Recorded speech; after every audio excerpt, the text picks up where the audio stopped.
dengan QAM kita yang berikutnya, ini mengenai bencana ya. Kita akan mendengar paparan dulu dari teman-teman tim yang akan menyajikan bagaimana penanggulangan bencana, bagaimana desain penanggulangan bencana, siapa yang terlibat, apakah sudah ada risiko-risiko yang teridentifikasi dalam penanggulangan bencana kita, dan hal-hal lain yang terkait dalam kriteria risiko mungkin sudah menjadi bagian yang telah dilaksanakan oleh tim. Kebetulan waktu kita cukup padat ini, mudah-mudahan dalam waktu ini tim dapat menyajikan dengan lengkap dan bisa memberikan gambaran yang bagus terkait program kita asistensi berikut ini, asistensi kita, sehingga terdapat gambaran yang jelas bagaimana peran BPKP dalam konteks manajemen risiko di kebencanaan. Untuk mempersingkat waktu, kami persilakan ya tim untuk segera menyajikan. Nanti berikutnya akan dilaksanakan tanya jawab atau pemberian arahan bagaimana terkait rancangan yang sudah disiapkan. Untuk itu kami persilakan tim, silakan.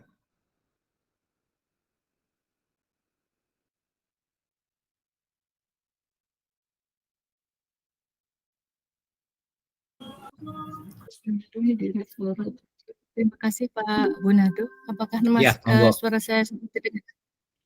Terdengar Bu, silakan. Ya. Ya, terima kasih. Selamat siang Bu Kapus, Bapak-Bapak Korwas yang hadir, juga Pak Bonado. Mohon izin Bapak Korwas tidak bisa ikut hadir karena sedang rapat dengan Bapak Deputi. Jadi nanti untuk kesempatan kali ini akan secara detail disampaikan oleh Mas Yudianto. Apa nanti akan disampaikan oleh Mas Yudianto sebenarnya hasil dari dokumen yang sudah kami peroleh sampai saat ini dan juga dari diskusi awal. Kemudian kemungkinan karena kita gempa istilahnya bencana alam itu banyak gitu, nanti kemungkinan kita akan membatasi pada bencana gempa, banjir atau karhutla. Nah, kemudian memang kita sadari Pak, hasil di awal ini nanti memang belum secara keseluruhan informasi bisa kami sampaikan, terutama terkait dengan pengendalian atas risiko pembangunan nasional, kemudian pengawasan atas MRPN dan juga daftar dan peta risiko, juga buat dianalisis karena memang kita masih menjadwalkan untuk FGD lanjutan untuk terkait dengan simpulan awal ini, mengkonfirmasikan simpulan awal dan juga terkait dengan poin hasil diagnostik tadi, serta mengkonfirmasikan gambaran awal terkait dengan entitas utama dan entitas kontributor. Mungkin itu dari saya Pak, barangkali mungkin bisa dilanjutkan dengan Mas Yudianto untuk secara detailnya. Monggo Mas Yudianto.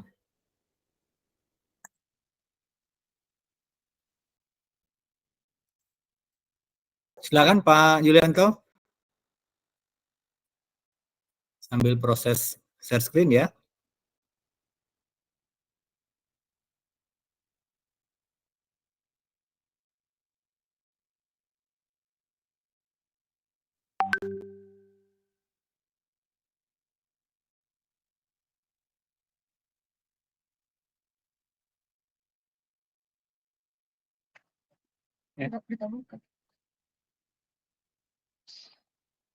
Oh, sudah mulai Pak.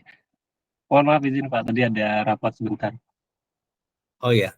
Ya. Silakan Pak, belum suara saya, Pak? Dengar, suara Bapak terdengar. Ya. Monggo. Ini kita mau gimana Pak? Mas sudah jam 11.18 mau dilanjutkan atau gimana ya? Apa, targetnya ya? Sampai jam 12 Pak. Atau gimana gitu. panitia? Silakan Bu Ruri. Ya, lanjut aja Pak. Ya, monggo. Lanjut aja, oke baik. Ya.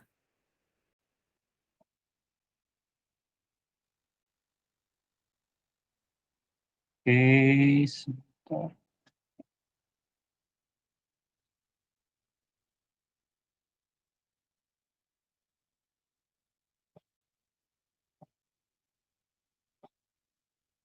Apakah sudah terlihat? Izin Bapak Ibu? Sudah Pak. Tinggal itu. Ya, baik, terima kasih atas waktunya yang diberikan. Ini slide-nya bergerak nggak ya? Belum. Oh, nggak bergerak. Mungkin belum Bapak gerakkan Pak. Soal di layar saya sudah gerak lagi Pak. Ini masih slide pertama.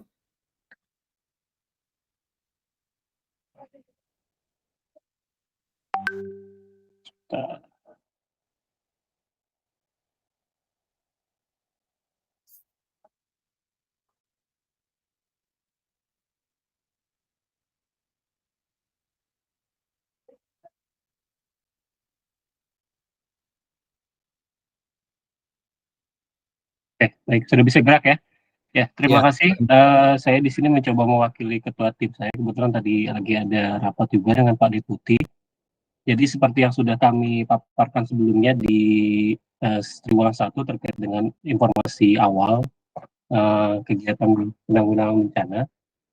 Pada prinsipnya pada kegiatan penanggulangan bencana ini sudah memiliki sebuah rencana induk, yang mana rencana induk itu sudah disusun sejak tahun 2015 hingga berlaku tahun 2045. Nah, rencana induk ini yang nantinya akan menjadi sebuah patokan atau pedoman dalam rangka BNPB melakukan pengelolaan risiko yang ada di Indonesia terkait dengan penanggulangan bencana. Secara umum, kedudukan dari rencana induk itu sendiri merupakan bagian dari sebuah agenda nasional yang memang sudah secara internasional penanggulangan bencana itu kan menjadi sebuah prioritas ya. Dan itu memang sudah dijawantahkan mulai dari tingkatan pusat hingga ke tingkatan daerah.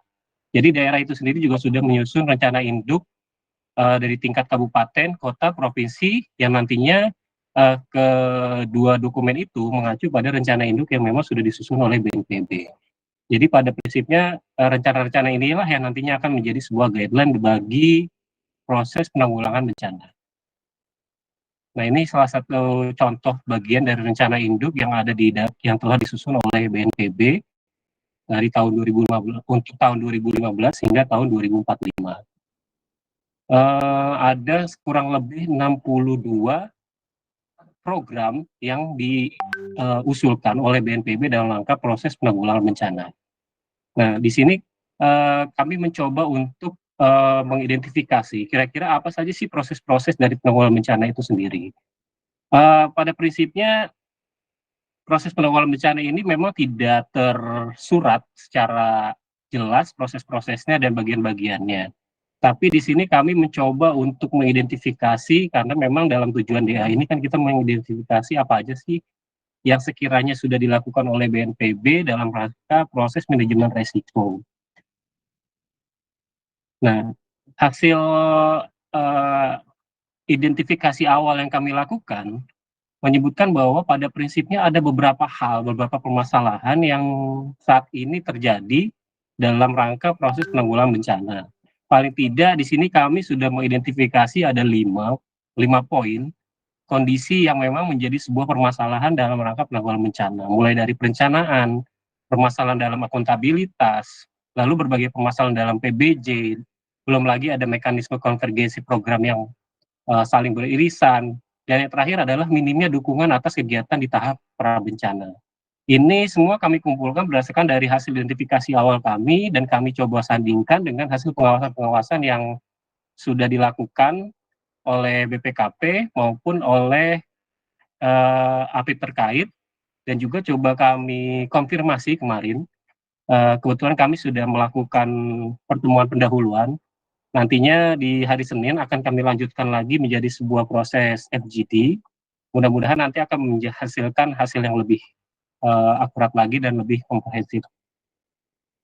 Jadi secara umum kalau kami menilai dari hasil diagnostik kami bahwa pada prinsipnya kebijakan MRPN yang ada di dalam BNPB itu sendiri atau penanggulangan bencana sendiri itu belum sepenuhnya mendukung kebijakan dalam lintas sektor. Yang saat ini terjadi adalah BNPB itu masih mengadopsi PP 60 tahun 2008 dalam pedoman manajemen resikonya. Mereka belum memiliki sebuah pedoman manajemen resiko yang secara khusus terkait dengan MR. Masih mengadopsi dari PP 60 yang memang di dalamnya itu, kalau di PP 60 itu kan hanya ada 2 ya, terkait dengan penilaian risiko. Isinya identifikasi dan analisis, walaupun sudah dikembangkan ke dalam tahap evaluasi. Lalu bagian berikutnya adalah terkait dengan struktur. Di BNPB sendiri terkait dengan manajemen risiko memang sudah ada strukturnya, tapi itu tidak berupa lintas sektor. dan juga strukturnya itu tidak ditetapkan dalam sebuah kebijakan yang khusus gitu. Jadi kebijakannya itu tidak tersurat. Dan untuk lintas sektor itu sendiri juga belum ada. Begitu pula dengan kerangka kerja penilaian risiko pembangunan nasional lintas sektor maupun strategi budaya risiko dan pengawasan MR oleh internal auditnya. Jadi pada prinsipnya keseluruhan dari hal-hal ini memang belum secara konvergen ada di dalam pedoman atau kebijakan dari pengelolaan manajemen risiko yang ada di BNPB ataupun di KL-KL lainnya terkait dengan penanggulangan bencana. Nah, ini kami kemarin mencoba membuat sebuah grand design terkait dengan penanggulangan bencana beserta entitas-entitas terkaitnya. Jadi secara umum kalau kami melihat entitas terkaitnya itu cukup banyak Bapak Ibu. Ada kurang lebih 33 kementerian atau lembaga yang terkait dengan penanggulangan bencana, termasuk pemerintah daerah itu sendiri. Jadi masing-masing pemerintah daerah, baik tingkat provinsi, kabupaten, kota, itu juga punya andil. Jadi kalau mau kita masukkan, itu totalnya mungkin ratusan, termasuk 33 kementerian dan seluruh pemerintah daerah. Karena di setiap daerah itu ada kaitannya dengan proses penanggulangan bencana dan mereka memang memiliki sebuah kewenangan khusus dalam proses penanggulangan bencana yang nantinya akan kami tampilkan. Nah, di sini kami mencoba membagi sebuah grand design penanggulangan bencana menjadi dua kegiatan utama, yakni pertama adalah tingkat peningkatan responsivitas dalam penanganan bencana dan pemulihan pasca bencana. Di mana kalau kita lihat di layar, mulai dari tahap persiapan, kesiapsiagaan, peringatan dini, dan mitigasi, itu KL yang terlibat sangat banyak, tapi tidak ada sebuah aturan yang mengkaitkan fungsi-fungsi mereka ke dalam sebuah proses kegiatan. Di sini semuanya masih dipegang penuh oleh BNPB maupun BPBD di tingkat daerah. Nah, dari hasil identifikasi kami ini, kami dengan mantap meyakinkan bahwa BNPB itu menjadi sebuah sektor utama kalau memang nanti MRPD ini akan diterapkan. Sedangkan pihak lainnya menjadi sebuah kontributor atas penyelenggaraan penanggulangan bencana. Nah, nanti kalau dalam proses pembagian ya, secara umum nanti akan kami bagi menjadi beberapa hal, mulai dari pengurangan risiko hingga pemeliharaan arsipnya. Nah, ini nantinya kami coba usulkan sebuah grand design yang nantinya ada kementerian-kementerian terkait. Untuk kebijakan MRPNLS itu sendiri, pada prinsipnya memang belum ada kebijakan, tapi di sini kami mencoba untuk mengidentifikasi kira-kira apa saja sih yang memang harus diterapkan lebih lanjut. Jadi terkait dengan kebijakan MRPN yang ada saat ini, itu berdasarkan dari rencana induk yang memang disumberkan dari sebuah risiko bencana atau adanya bahaya atau hazard terkait dengan risiko bencana. Dari risiko itu, BNPB membuat sebuah kegiatan pengendalian dan pencegahan serta proses mitigasi yang dituangkan dalam dokumen-dokumen berupa rencana induk maupun rencana nasional yang nantinya akan disebarkan dan disinkronisasikan dengan rencana-rencana lainnya yang ada di pemerintah daerah. Nah, dalam tahap kegiatan itu tentu saja kan ada bencana itu kan sifatnya unik, di mana ada kejadian yang memang kita sudah rencanakan, tapi ada yang memang tidak bisa kita rencanakan, karena bencana itu datangnya tidak bisa kita prediksi. Nah, ketika ada bencana, di situ BNPB sudah membuat sebuah perencanaan mitigasi terkait dengan prabencana, potensi terjadi bencana maupun kegiatan tanggap darurat. Nah, ketika itu terjadi, bencana terjadi, lalu dilakukan rehabilitasi dan rekonstruksi. Secara umum, kebijakannya seperti itu, dan setiap tahapan-tahapan ini merupakan tahapan dari proses manajemen risiko yang harus kita kawal nantinya. Untuk strukturnya memang saat ini belum ada, tapi nanti kami mencoba mengusulkan struktur manajemen risiko terkait dengan penanggulangan bencana, bahwa untuk unit pemilik risiko, Menko PMK menjadi satu-satunya unit pemilik risiko, dan BNPB sebagai entitas sektor utamanya. Sedangkan entitas MRPN lainnya atau KL lainnya sebagai kontributornya. Lalu ada unit pengelola risikonya nanti yang berada di bawah entitas MRPN sektor utama atau BNPB.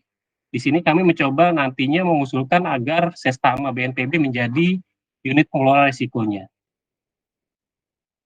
Untuk kerangka kerja MRPNLS pada prinsipnya kan memang kalau di dalam Perpres 39 itu terdiri dari sistem, proses, dan evaluasi. Yang sangat terkait dengan BNPB atau entitas itu adalah terkait dengan prosesnya. Nah, terkait dengan sistem, kami mencoba untuk meramu sebuah kerangka kerja MRPNLS, penanggulangan bencana, dan pola koordinasinya. Secara singkat ditampilkan seperti di layar, di mana ada pembagian tingkat pusat maupun tingkat daerah. Tingkat pusat itu dikoordinasikan oleh Kemenko PMK dan pelaksananya adalah BNPB. Nah, pelaksana BNPB ini sebagai pemegang komando penuh atas proses penanggulangan bencana, yang mana dalam pelaksanaannya nanti dia akan mengomandoi entitas lainnya menjadi kontributornya. Lalu di tingkat daerah, BNPB itu melakukan koordinasi, sinkronisasi dengan BPBD. BPBD ini juga melakukan di daerah itu sendiri, BPBD itu juga menjadi komando sebenarnya. Komando pelaksanaan penanggulangan bencana yang dilakukan oleh OPD lain dalam mendukung penanggulangan bencana. Jadi ada dua tingkatan di situ. Memang secara hierarki cukup unik kalau penanggulangan bencana ini, karena berbeda dengan PKPPR lainnya. Untuk PKPPR penanggulangan bencana ini dibagi menjadi dua kalau kami mengusulkan, tingkat pusat maupun tingkat daerah. Untuk pembangunan budaya risiko, seperti yang tadi saya sebutkan di awal, yang saat ini ada adalah pembangunan budaya risiko terkait dengan organisasi. Tapi bagaimana terkait dengan lintas sektornya, secara umum itu belum ditampilkan dan belum dapat diidentifikasi kira-kira apa yang mau didalami. Dan mudah-mudahan nanti di hari Senin besok ketika kami melakukan FGD terkait dengan pembangunan budaya risiko ini bisa kami coba lebih perdalam lagi untuk bisa kami lebih tingkatkan. Namun pada prinsipnya berdasarkan dari Perpres 39 itu pembangunan budaya risiko itu kan ada 4 aspek yang nantinya harus ditingkatkan dan diatur secara bersama. Mulai dari kepemimpinan, tata kelola, pemberdayaan fungsi, pengambilan keputusan terinformasi, dan ini harus menjadi sebuah siklus dari kebijakan, prosedur, praktik, dan evaluasi yang nantinya akan membuat sebuah habit accumulation dan membentuk sebuah risk culture. Nah, ini nanti akan kami coba formulasikan kembali ketika kami sudah melakukan FGD dengan BNPB maupun dengan KL-KL lainnya secara lebih intensif. Secara umum, kami sudah mencoba membuat sebuah risk identified terkait dengan penanggulangan bencana. Salah satu permasalahan besar terkait dengan penanggulangan bencana adalah efektivitas dari penanggulangan bencana itu sendiri. Nah, kalau kami membagi, di sini kami mencoba membagi menjadi sebuah lima kategori atau 5 breakdown, mulai dari strategis, kebijakan, operasional, kepatuhan, dan finansial. Jadi ada beberapa risiko yang memang nantinya akan menjadi sebuah penghalang dari pencapaian tujuan efektivitas dari penanggulangan bencana itu sendiri. Secara detail mungkin bisa dilihat di layar. Nah, untuk simpulannya, di sini kami menyimpulkan secara umum bahwa kondisi saat ini penanggulangan bencana itu masih belum selaras dengan desain MRPN lintas sektor itu sendiri. Kami bisa mengambil kesimpulan berdasarkan dari 3 kondisi. Pertama adalah kebijakan dan prosedur pengelolaan risiko itu masih belum diintegrasikan dalam kebijakan dan prosedur yang ada di tingkat KLPUB, UBL atau tingkat entitas MRPN. Yang saat ini ada adalah kebijakan itu masih berada di bawah BNPB, sedangkan yang lainnya itu mereka hanya menunggu komando ataupun perintah ataupun arahan. Mereka tidak bisa bergerak sendiri, mereka tidak bisa melakukan perencanaan sendiri, dan semua bergantung menunggu arahan dari BNPB. Yang kedua adalah koordinasi yang belum memadai antar berbagai pihak terkait dalam pengelolaan risiko penanggulangan bencana, termasuk koordinasi antar entitas itu sendiri. Jadi karena memang belum adanya kebijakan, koordinasinya itu masih belum terlaksana secara optimal. Yang saat ini ada koordinasinya itu hanya berupa sebuah kegiatan rakor, kegiatan rapat-rapat yang memang tidak bisa menghasilkan sebuah aksi nyata dalam mengejawantahkan rencana nasionalnya yang mereka sudah susun. Gitu. Dan ketiga adalah belum adanya pengaturan secara khusus terkait dengan pembagian peran, tugas, dan fungsi antar kementerian lembaga tersebut. Yang saat ini ada, untuk pembagian tugas itu hanya untuk bencana-bencana yang sifatnya masif atau besar di Indonesia. Sebagai contoh kayak kemarin adalah COVID, atau bencana yang terjadi di NTB maupun Sulawesi Tengah.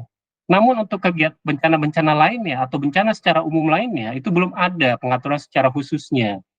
Sehingga memang menimbulkan tumpang tindih kewenangan dan permasalahan-permasalahan koordinasi lainnya di lapangan dalam penanggulangan bencana. Yang ketiga hal ini mengakibatkan proses penanggulangan bencana masih belum efektif, seperti isu-isu yang di awal sudah kami sampaikan sebelumnya. Mungkin itu yang bisa kami sampaikan, kurang lebihnya kami mohon maaf. Terima kasih. Kami mohon masukan atas hasil DA yang sementara kami lakukan. Terima kasih Bapak Ibu. Baik, terima kasih Pak Yudianto, Bu Epi. Tadi hasil paparannya dari hasil sisensi kita sejauh ini terkait penanggulangan bencana, khususnya MRPNLS ya, pada topik penanggulangan bencana. Sekilas kita tadi mendengar bahwa masih banyak PR ya dari BNPB dan juga cukup banyak PR bagi BPKP untuk melakukan asistensi terkait MRPNLS di lingkup kebencanaan, baik proses, prinsip, maupun kerangka kerja tadi juga masih banyak PR dari tim ya. Namun sejauh ini kita lihat juga banyak yang sudah dilakukan oleh tim dalam memberikan masukan kepada atau bantuan perancangan kepada BNPB, termasuk tadi sudah kelihatan mengenai identifikasi risiko ya, kerangka kerja dan lain sebagainya. Nah, mungkin itu yang tersampaikan oleh tim secara umum dalam simpulan terakhir, intinya masih belum selaras dengan konteks desain MRPNLS yang sekarang harus disusun atau dirancang bagi BNPB. Baik Bapak Ibu Direktur, rekan-rekan Korwas, dan seluruh tim yang ada dalam ruangan meeting kita ini, dimohon tanggapan dan masukannya yang nantinya akan digunakan oleh tim untuk memperbaiki asistensi yang ada. Kami persilakan 3 penanya terlebih dahulu ya.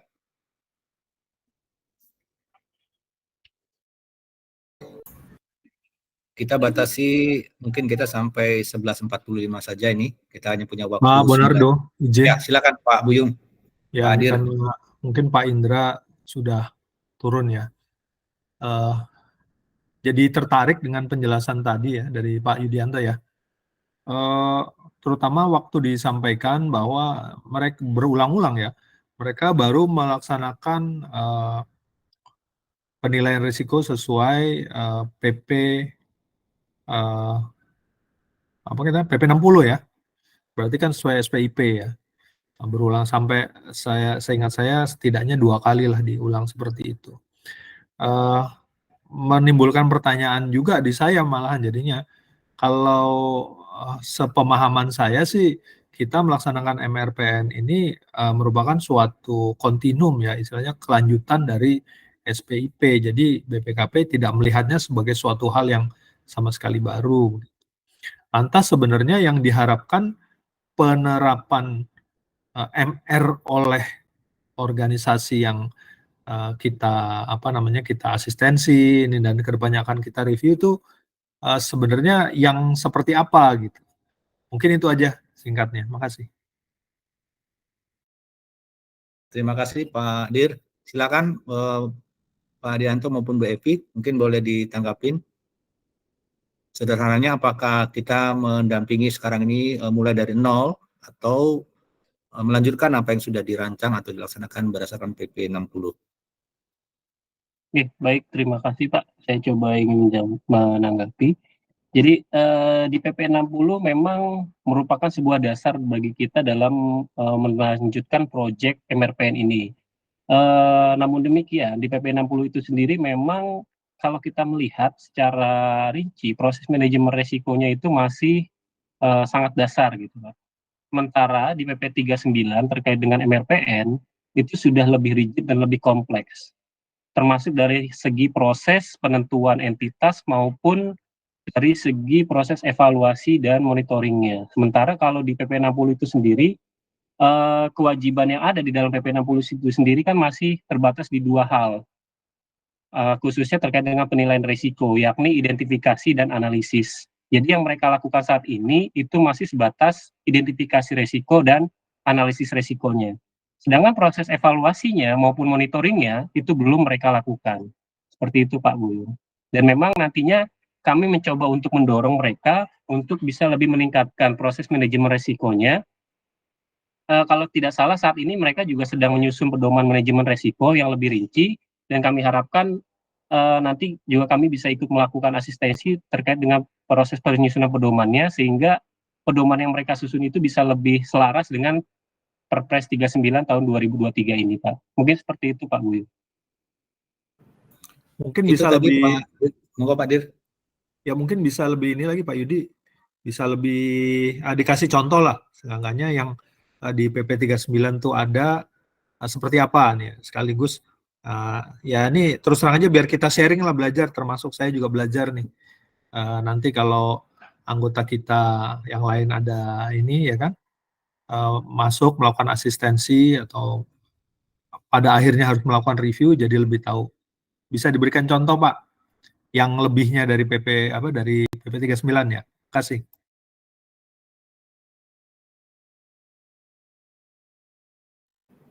Silakan Pak Yudi. Ya, baik. Jadi kalau secara umum Pak ya, kalau kita melihat di dalam Perpres 39 mau dibandingkan dengan PP 60, di situ ada perbedaan pertama yang paling menonjol adalah dari segi proses sih sebenarnya kalau kita lihat ya. Dari segi proses di dalam PP Perpres 39 itu ada mulai dari penetapan konteks, infokom, pemantauan, identifikasi, analisis, evaluasi, dan lain-lain. Walaupun memang semuanya itu ada dalam unsur-unsur SPIP, namun secara formulasi kalau misalkan saya melihat, itu kan seperti dua buah framework yang berbeda gitu. Framework yang pertama itu SPIP menjadi sebuah basis, yang framework kedua yang di dalam MRPN itu MR menjadi sebuah basisnya gitu. Kontrol menjadi sebuah basis, yang satu risiko menjadi sebuah basisnya. Nah di situ kan ada sedikit perbedaan pendekatannya gitu. Jadi pendekatannya dari SPIP adalah pendekatan hard controlnya, di mana kontrol-kontrol masing-masing itu menjadi sebuah bagian yang harus dipenuhi. Sedangkan kalau yang di MRPN itu basisnya adalah risiko-risikonya apa yang menjadi risiko sehingga diperlukan sebuah kontrolnya.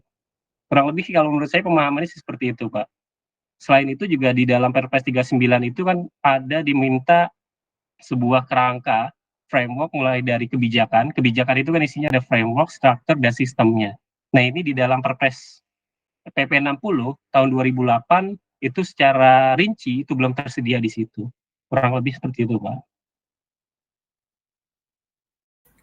Oke, sementara makasih Pak Bonardo, mungkin dapat jadi catatan, ini suatu poin yang bagus sekali untuk perbedaan ya penerapan PP 60. Jadi penilaian dan identifikasi dan penilaian risiko menurut PP 60, dan bagaimana manajemen risiko pembangunan sesuai dengan PP 39 itu mungkin juga perlu sekali nanti mungkin melalui Bu Heli nanti kalau yang dari 3 atau diangkat pada Satgas MRPN kita. Ini biar sama gitu. Concern saya nanti khawatirnya Pak Yudi ngerti gitu, yang lain enggak. Atau tim saya sendiri nanti penafsirannya lain. Nah, kan agak repot kalau seperti itu. Tapi terima kasih, bagus sekali Pak Yudi. Makasih Pak Bonardo. Siap, terima kasih Pak Buyung. Makanya Terima kami kasih Pak Adir. Pak Yudi, di dalam proses diagnosis assessment ini juga kami mencoba untuk mencari irisan Pak, izin Pak Adir, terkait dengan SPIP maupun dari Perpres 39. Karena di dalamnya itu kan pasti ada irisan-irisan yang perlu kita coba identifikasi sebagai sebuah proses masukan, terutama bagi kita sendiri Pak. Seperti itu nantinya. Kami mencoba arahannya seperti itu nantinya. Baik, terima kasih Pak Yudi. Mungkin notulen nanti pada bagian ini kritikal ya, karena ada mungkin sudah teridentifikasi dari tim bencana bahwa ada perbedaan secara fundamental ya antara katakanlah struktur MR yang diusung oleh PP 60 maupun struktur MR pada Perpres 39.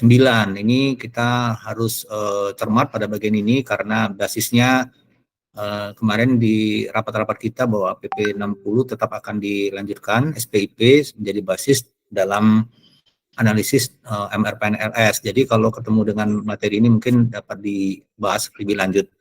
Baik, itu dicatat oleh notulen. Baik, Bapak Ibu, rekan-rekan Korwas. Sedikit mungkin Pak Gunardo, ya, silakan izin. Bu Ruri, ya silakan Bu. Ya, mungkin ini Pak Yudi mau, tadi saya ketinggalan atau ini ya, mungkin terkait dengan stakeholder Pemda gitu ya. Itu perlu dilibatkan terkait dengan spesifikasi bencana yang diangkat ya. Seperti tadi kalau nggak salah itu kan ada fokus ke gempa dan apa gitu ya. Nah kalau gempa itu mungkin keterlibatan seperti misalnya Pemda Sumbar, kemudian DIY Palu itu mungkin bisa menjadi salah satu itu ya Pak, salah satu stakeholder yang bagaimana sih kesiapan mereka juga menghadapi kondisi-kondisi seperti itu. Karena mereka kan yang terlibat langsung di lapangan. Mungkin itu aja Pak masukannya. Kalau belum ada, terima kasih Ya. Pak Gunardo.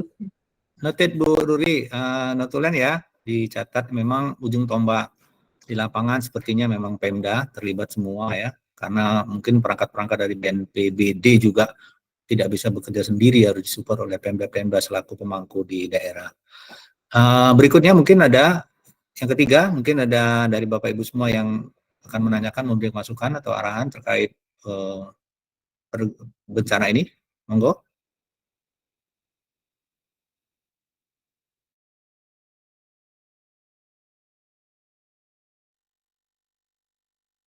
Bencana kaitannya dengan tadi karena disinggung Pemda, teman-teman yang dari PKD yang turut di sini mungkin boleh komen ya.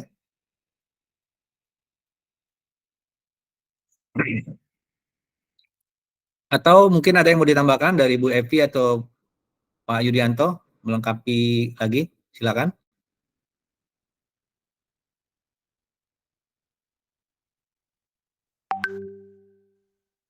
Sementara cukup Pak dari kami. Baik. Ya. Ya, sepertinya sudah paham semua kayak ini ya, lengkap sekali apa yang disampaikan tadi ya. Mungkin sedikit komentar dari moderator bahwa apa yang disampaikan tadi di dalam paparan sepertinya sudah menggambarkan before and after ya. Jadi before asistensi pertama dengan setelah asistensi pertama ada hal yang berbeda. Ada tambahan yang dilakukan oleh kita, walaupun digarisbawahi oleh Pak Yudianto dan Bu Evi tadi bahwa masih terlalu dini untuk menyatakan ini lengkap, dan berikutnya akan dilakukan FGD berikutnya ya, yang lebih dalam kepada stakeholder terkait untuk memperkuat desain-desain dari MRPNLS pada sektor kebencanaan. Mudah-mudahan ini juga dapat lancar ya oleh teman-teman, sehingga kita semua di Indonesia ini dapat memitigasi khususnya dampak dari bencana itu sendiri. Tadi disampaikan oleh Pak Yudi bahwa probabilitas munculnya itu sulit untuk diprediksi ya.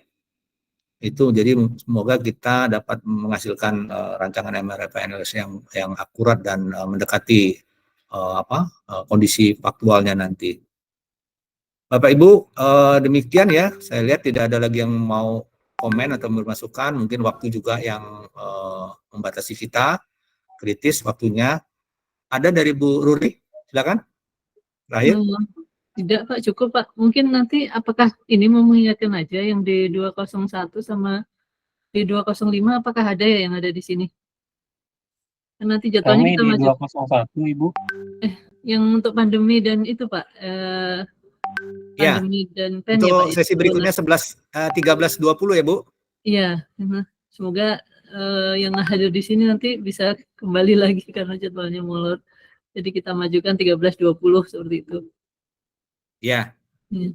Jadi mengingatkan kembali 13.20 dan kebetulan kami juga nanti akan menjadi moderator di 13.20 untuk topik pandemi.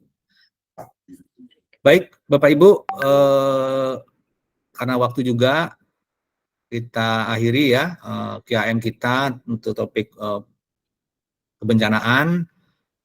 Hasil yang sudah dibahas tadi sudah dicatat oleh notulen dan akan disampaikan kembali oleh kita untuk kita semua dan juga khusus kepada tim. Semoga hasil hari ini dapat memberikan masukan positif, konstruktif bagi kita untuk perbaikan yang lebih lanjut bagi timnya Bu Evi dan Pak Yudianto. Untuk itu tidak berakhir lama-lama, saya ucapkan terima kasih atas partisipasi kita pada sesi ini. Terima kasih, selamat siang. Sampai ketemu di sesi berikutnya. Terima kasih. Kami kembalikan ke Bu Ruri. Ya, selamat siang. Terima kasih Pak Munardo. Baik Bapak Ibu semua, kita akhiri pertemuan kita siang ini, nanti untuk bergabung lagi di 13.20. Terima kasih atas kerjasamanya. Wabillahi taufiq wal hidayah. Assalamualaikum warahmatullahi wabarakatuh dan selamat siang semuanya. Salam sejahtera. Waalaikumsalam Waalaikumsalam. warahmatullahi Terima kasih. wabarakatuh. Terima kasih Bu Ruri, terima kasih. Terima kasih Pak Yudi hadir. Terima Ya. kasih Pak Dir. Terima kasih Bu Ruri ya, Pak Yudi dan Bu Evi. Sama-sama Pak. Ya, nanti join lagi 13.20. Izin saya live ya. Izin Pak Liv, Bu Ya. Bu Ruri izin Liv.